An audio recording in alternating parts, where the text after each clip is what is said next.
Hey guys, welcome back to the channel. Today I am going to do another quick and easy taping method that was recently shared with me by one of my amazing colleagues. So this taping method is really a quick and easy way to manage swelling in the hand.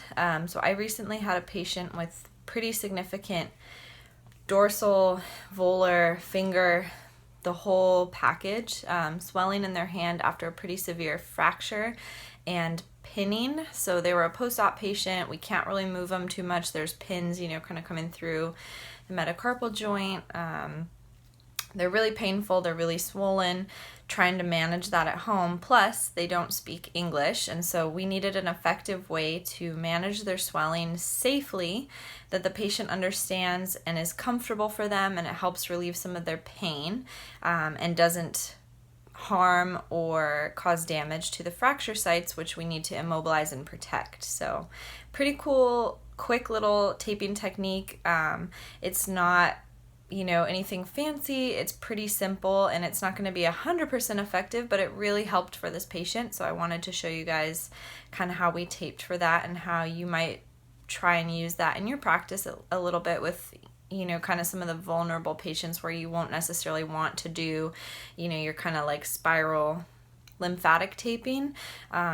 So we really didn't want to take it up into his fingers because I just don't trust the person sometimes, so it's good to have a different method that you feel confident that your patient will take home and they aren't going to do anything risky to protect their repair or their fracture or whatever you got going on. So let's get into it. So as always with any taping method, the things that you're going to need are going to be your sports tape, whatever brand you prefer, and then of course your scissors. For this specific taping, I have two pieces that are about 3.5 to 4 boxes each, just depending on the person's hand size. And what you're actually going to do is cut the triangles into these little pieces. So I'm going to take them like 2/3 of the way down, fold it backwards so that I can cut two little triangles in the tape. And that's where your fingers are actually going to go through. So let me cut these and then I'll show you what that looks like. I really need to get some new scissors. These are terrible for taping. Okay, so that's what you're going to cut out of your tape. I know it's not 100% even. I accidentally went over a little too far, but whatever, it's fine. And so when you unfold it, you're going to have these two little holes, right? So that's what your taped piece will look like, okay? Because what you're going to do is put the fingers through those holes. So you're going to do that with your second piece, and then we'll show what the taping looks like. So real quick, just going to cut these little triangles out.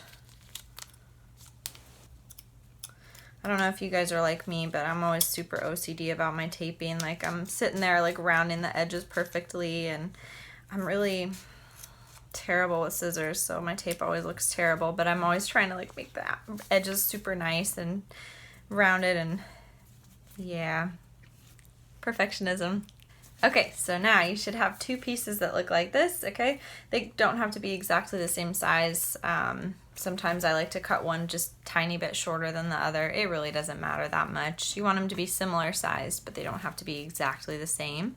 And I think what the easiest way to do this is going to be to actually tear the paper on either side of the finger cutouts that you made, because that's the part where we just want to kind of take that little bit of the tape off, and then you're going to kind of two holes of the tape are going to be the index and the middle finger, and then your other piece of tape is going to be the ring and the pinky finger. Okay, so however you can, just try and kind of work the tape over the fingers. It doesn't have to be perfect, and of course I'm taping myself, so this is not going to be perfect, you guys.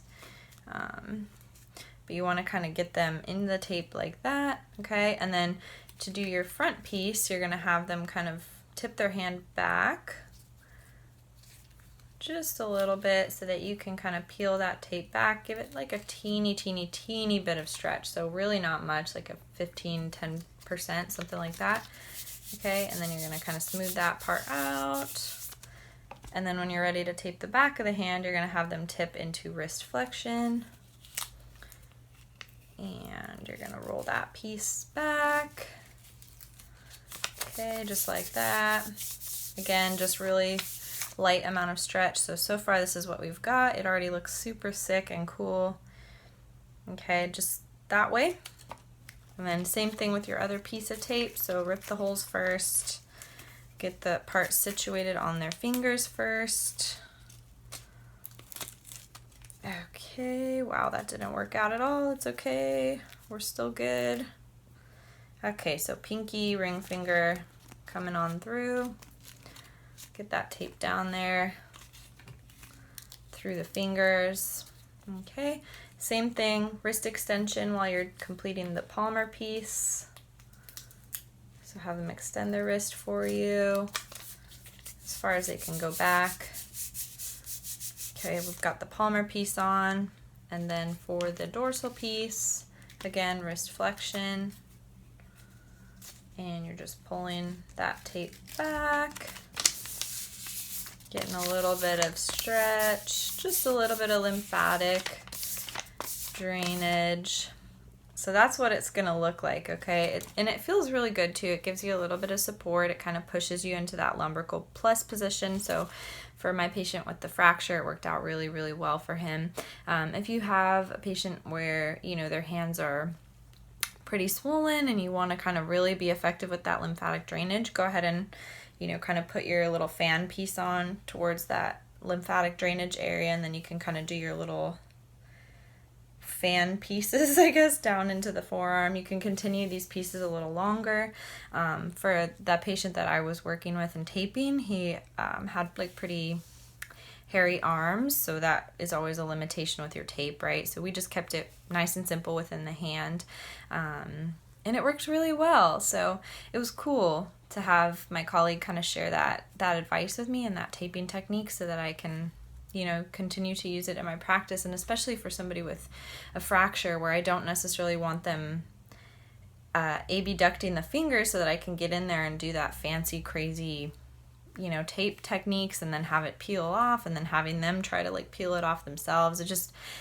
You know, I was just picturing disaster. So this is super easy, super simple. It's safe.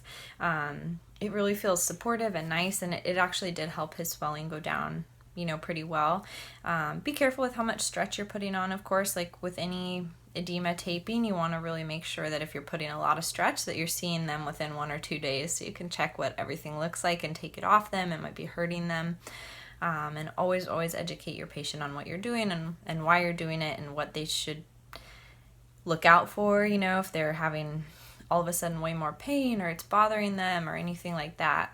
They definitely want to take that tape off. So educating the patient is important, but just so you guys can see kind of one more time what that looks like. Really simple taping technique, nothing fancy, but just wanted to share it so that it could help, you know, potentially your patients or yourself if your hand is feeling pretty swollen. Just something you can try. Okay, so I'm going to end the video there. Sorry I was so rambly today. My head is just all over the place. I don't know what's going on this week. Just a little out of sorts, but it's all good. Thank you guys so much for watching this video. I hope that you enjoyed it, and hopefully you'll be able to start using this taping technique with some of your patients or with yourself. Let me know how you like to tape for swelling, or if you have any suggestions, tips, tricks for me. I always love to hear that from you guys. Thank you so much for watching. If you enjoyed this video, please give it a thumbs up and please subscribe to the channel so you don't miss any more hand therapy content. Thanks, guys.